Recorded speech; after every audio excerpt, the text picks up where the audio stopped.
Hey everybody, Garry Adelman, American Battlefield Trust. I'm standing on the north side of what we now know as the field of Pickett's Charge, and I'd like to talk to you a little bit about a preservation opportunity going on now, what is right over my left shoulder there. But off in the distance, you're familiar with this view, that is the field of Pickett's Charge. If I were to go off in that way, I can see the round tops off in the distance. I could see Cemetery Ridge, but let's back up for a second, because if you were standing from right behind me in 1801, you'd see the newly commissioned Emmitsburg Road to feed visitors and business people into the new county seat of Gettysburg, Pennsylvania, off in the distance. This is now called Steinway Avenue. By the 1850s, the town has grown, and they're going to establish a cemetery up on Cemetery Hill. It's called Evergreen Cemetery off in the distance. You would see it, things associated with the creation of it. Before long, you would see people working around you. You'd have people named Ziegler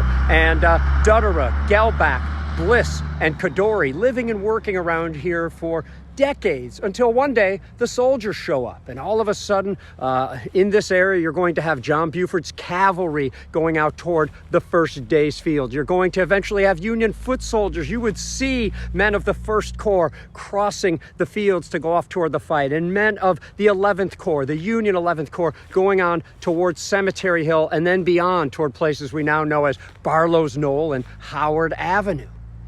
Before long, those same Union soldiers will come largely tumbling back, some in disarray, some in good order, back to positions around Cemetery Hill. And then by July 2nd, you eventually have tens of thousands of Union soldiers along Cemetery Ridge and Culp's Hill and going toward the round tops over there. And then you have tens of thousands of Confederates arrayed along the distant tree line you see over there, Seminary Ridge. And then, all of a sudden, it's calm, there's no wind, and then 160-ish Confederate cannons open up upon the Union position, who respond with close to 100 cannons, and you would have witnessed, back and forth, the largest bombardment ever heard upon this continent, one of the loudest noises ever heard upon this continent, supposedly until Los Alamos the following century. It goes back and forth, but then before long, at around 3 o'clock, you start to hear the rebel yell, and you start to see Confederates advancing on your whole field of vision practically. Onward the Confederates go, but you know the story. They cannot possibly have enough numbers to contend with the strong Union position on Cemetery Ridge, and scarcely half of the Southerners who made the attack, now known as Pickett's Charge, will make it back.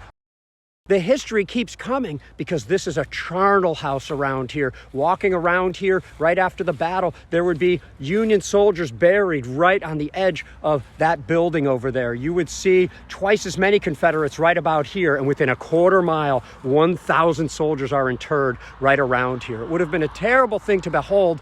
And then just a few months later, you would see the Union soldiers exhumed for the purposes of being moved up the hill to the newly created, that you might be able to see in the distance, Soldiers National Cemetery.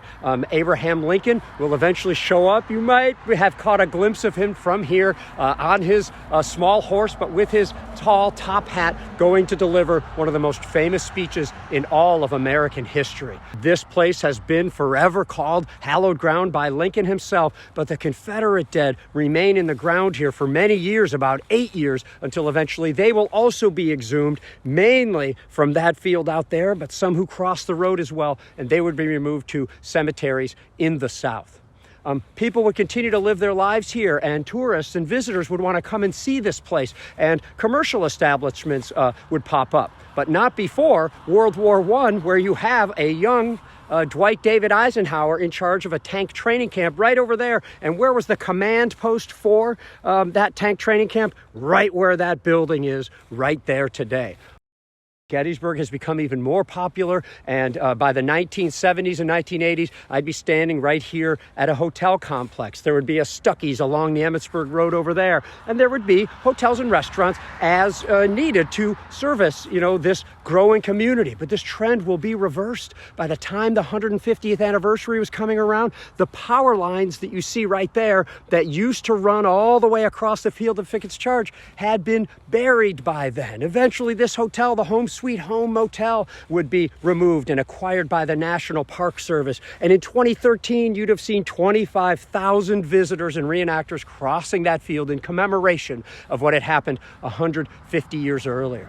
Fast forward to 2022, where the owner of this business, where I'm sure a lot of people ate in 2013 after walking the field of Pickett's charge, the owner of General Pickett's Buffet, a popular establishment for many years here, had sold his business. That business will be built or will be reopened down the road a few miles at the old, I believe, Boyd's Bears location. And then the owner, what to do with the property right here, he wanted to see it preserved and approached us, the American Battlefield Trust, and we now have an opportunity to preserve one of the most important acres on the Gettysburg battlefield yet to be preserved. And we hope you will get involved. Once we can preserve it, who knows what we can do out here. You may have noticed that the National Park Service over my shoulder has already installed some interpretive markers. We could do the same thing. We could, restore the ground to its wartime appearance, put in some of the historic fences that were there. That'll be the subject of another video. But we really hope you'll consider getting involved in this once-in-a-lifetime